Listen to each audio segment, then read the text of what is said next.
When you think of an apology, you probably think of the words, I'm sorry, as this has become synonymous with apologizing. As children, we are all taught to say, I'm sorry, and we seek to hear those very words from anyone whom we think may have wronged us in any way. It's as if hearing the words make the hurt go away or erase the infraction. So many times, I hear people saying that all they really want is an apology. We can all agree that words do matter, and they are very important. Words can hurt and words can heal, but words are not enough. Yes, it is important to verbally apologize, but it is simply not enough.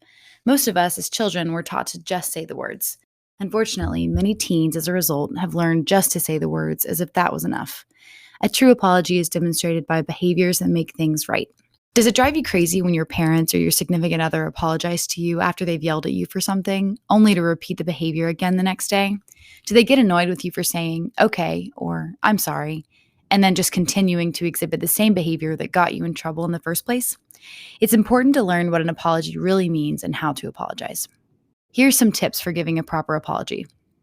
1. Start by owning the behavior and express your remorse verbally. Rather than saying, I'm sorry, try something more specific. You could say, I'm sorry for being so disrespectful to you.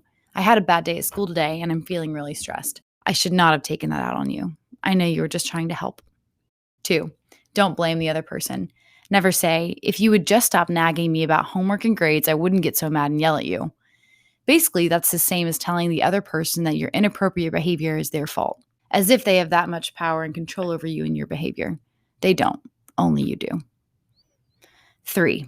Don't offer a pseudo-apology. That is not really an apology at all. Often, it's even worse than not saying anything at all. A pseudo-apology is when you say something like, I'm sorry you felt hurt. An actual apology would be more like, I'm sorry that I hurt you.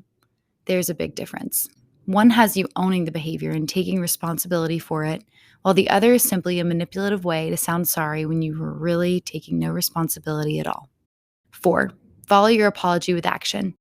If you are apologizing for yelling when you shouldn't have, you must learn more appropriate ways to communicate and deal with anger and frustration. If you're apologizing for not doing something you said you would do, then your action would be to actually do what you promised. You must follow through with changes in behavior, or you will continuously be apologizing for the same thing, which literally makes your apology meaningless. 5. If you are having trouble correcting your behavior and find yourself trying really hard but unable to follow through, or find yourself constantly apologizing for the same thing over and over again, you might need to seek outside help. Whether the issue is just needing some communication skills or tools, or even if it's something more deeply rooted that needs to be addressed, a skilled therapist can help you with this. Everyone makes mistakes. Nobody is perfect. We've all transgressed in ways worthy of apologizing. It is important, though, to recognize the hurt that we cause others and do what we can to make things right. Furthermore, it is important to address the issues leading us to behave this way in the first place.